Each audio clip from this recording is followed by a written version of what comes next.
let's turn our attention to Australia. I'm actually proud that 50% of our topics today that we're talking about are Australian, Daniel Ricciardo being one of those.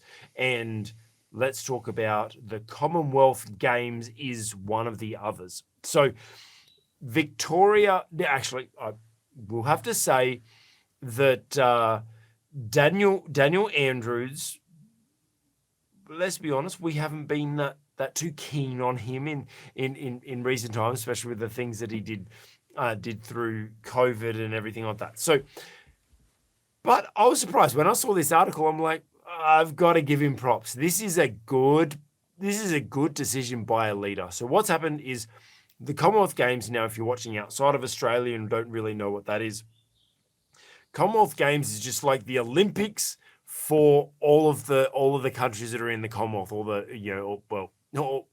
are and were in the Commonwealth. I think that they're still allowed to participate in the Commonwealth Games. Is that correct, Dr. Ron? I think. Well, there are a number of countries that have become republics. So Yes. the King of Britain is not their head of state, but they still belong to the Commonwealth of Nations. Yep. Okay. So all of those countries, we get together, and previously it was Australia used to really dominate. It was really proud to be an Australian during those times. There's some things that just Australians are just really good at. Now, the Commonwealth Games, there was something happened, and the original country or city that was going to do it wasn't able to do it. So the state of Victoria stepped up and said, "Hey, we will host the games." There's obviously a lot of expense to be able to run games and not an immediate return of investment, because just in tourism, just for those people coming for the games, doesn't make you enough money, and ticket sales and stuff does not make you enough money to pay back what you've invested in new stadiums, in new roads, in public transporting, in residential areas, and disrupting your city, and security and maintenance, and all that's involved in running a large scale event like this. Is a 10-day event, I think it is, something like that. And they said that I'd take it over. There was an initial budget. Oh, actually, trying to remember what that initial budget was. It was $2.6 billion was the estimate. Yes, yeah. That's Australian dollars for those. Oh, yeah, that's Australian dollars. So probably about $100 US. No, yeah, so 2.6 billion Australian dollars, which probably around about 2 billion US, roughly, for our international players.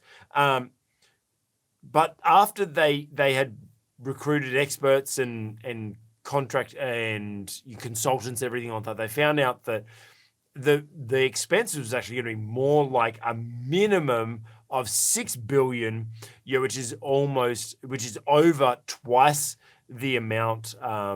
So almost probably at 4 billion US. So almost over double what they had originally budgeted. So they end up making a decision. You know what?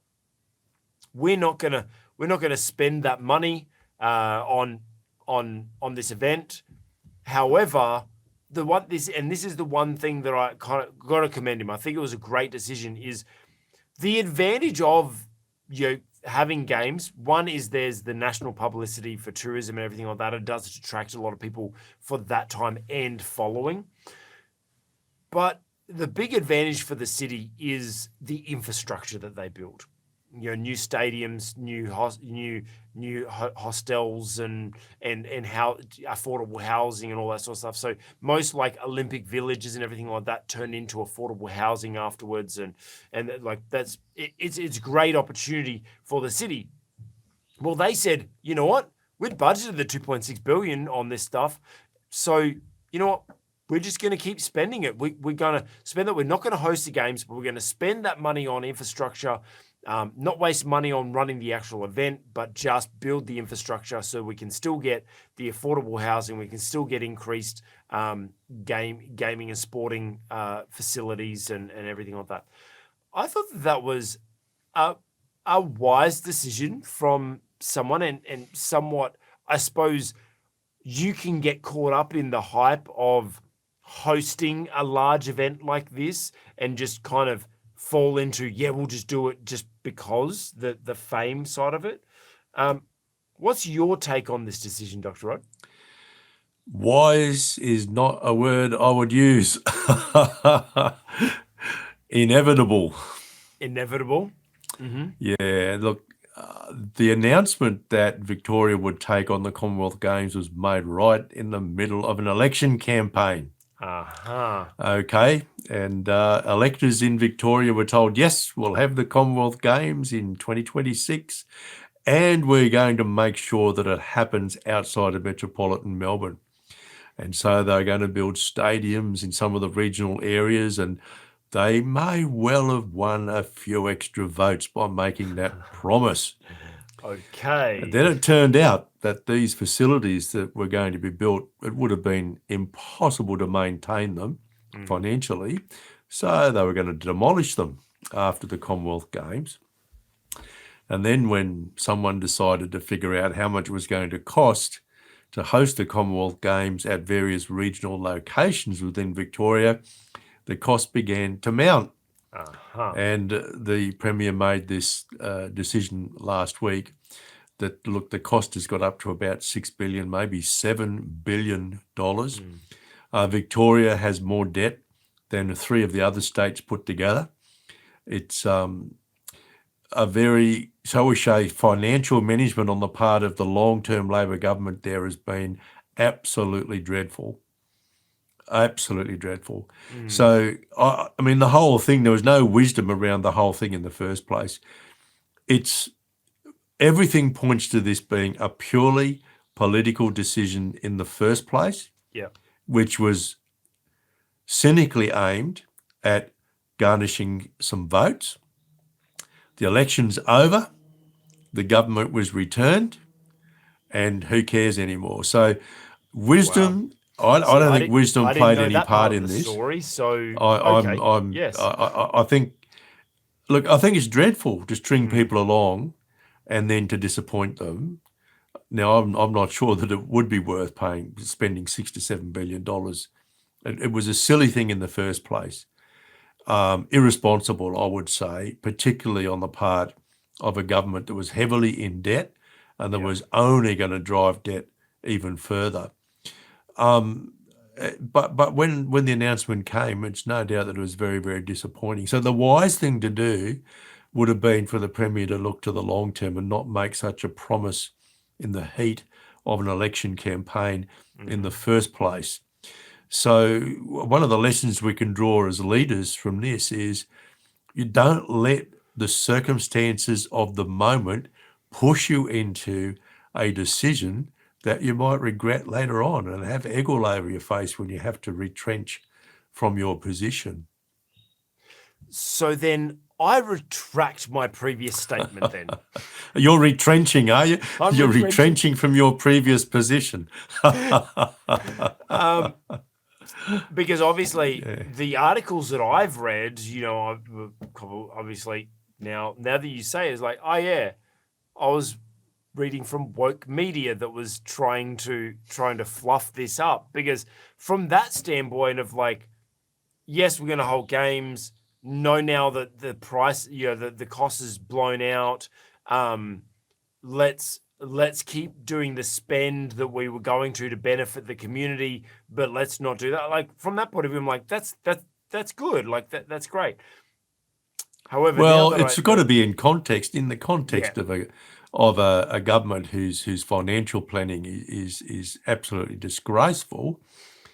To just say, well, we'll spend the $2.6 billion on something else, it's highly irresponsible. I don't consider that particular Premier a good leader, period. No.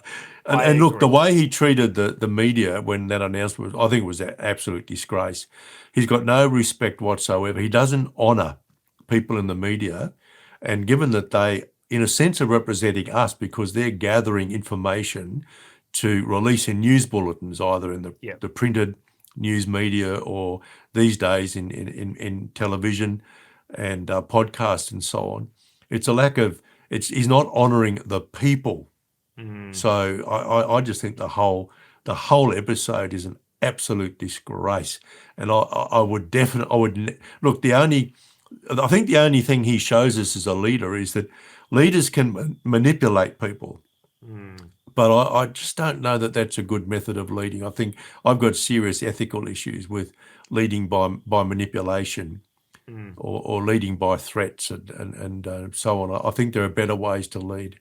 Well, I think it goes back to what we were first talking about purpose. Like making sure everyone's purpose is aligned. That we're all obviously the way that he's made these decisions is all based on his outcome, his purpose, and doesn't matter what who gets hurt along the way, which actually is part of the reason why we have developed our let me get this up, our free leadership development program, shameless plug, down below, is about eradicating poor leadership. That's something that we have spoken about, and was the purpose of this is we've had way too many people, we've heard way too many people of this story of leaders that are just simply focusing on their own benefit, focusing on their outcome, focusing on what they want, and they end up just using and abusing people. And throughout that, that's the challenge with a leader like this. And this is the very reason why we're on a mission to eradicate poor leadership, not eradicate poor leaders, because it's not about the person, it's about the behavior. Because obviously he is a good leader, otherwise he wouldn't be in the position he is. He's just but they're poor good. leadership. Well, I don't know. Look, Hitler wasn't a good leader. People followed him though. So if you define leadership as someone who gets people to follow them, then Hitler was a good leader. But I've never met anyone yet who would say Hitler was a good leader. Why? Because he wasn't a good person.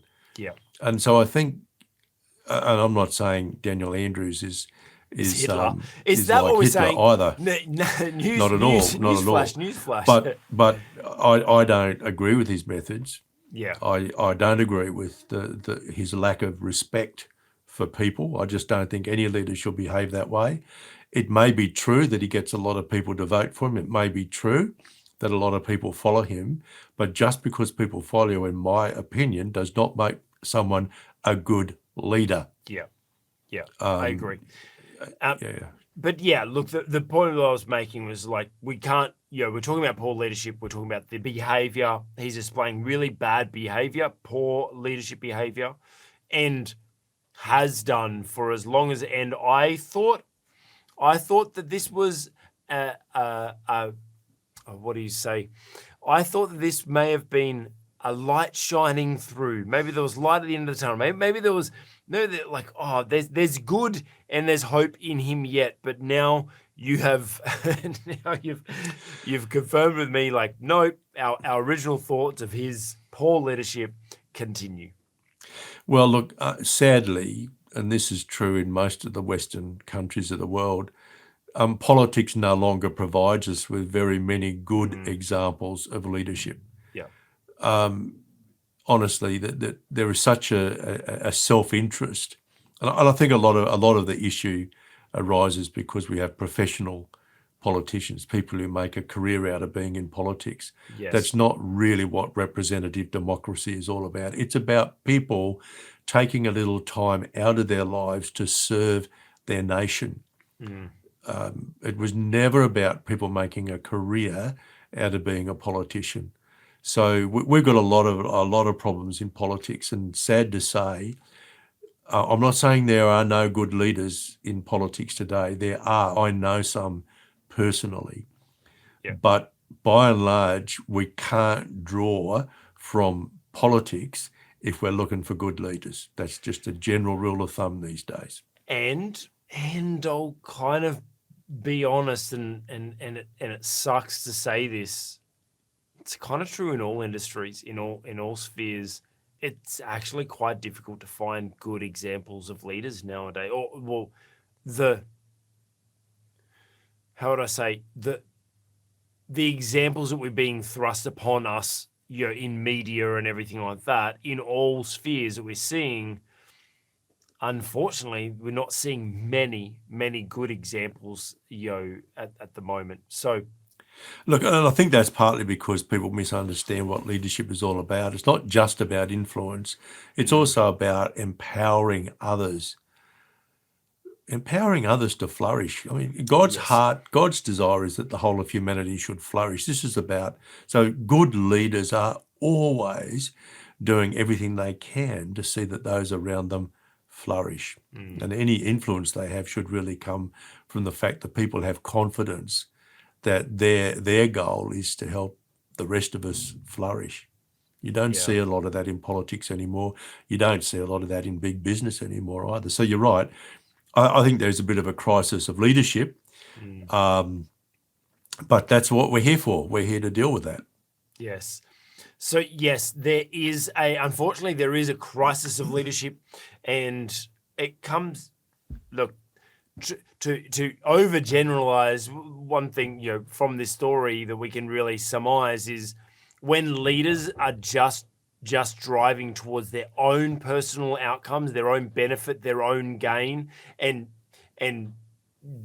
don't take into consideration the benefits of the people around them and helping those people grow and develop as well. That's where we see poor leadership.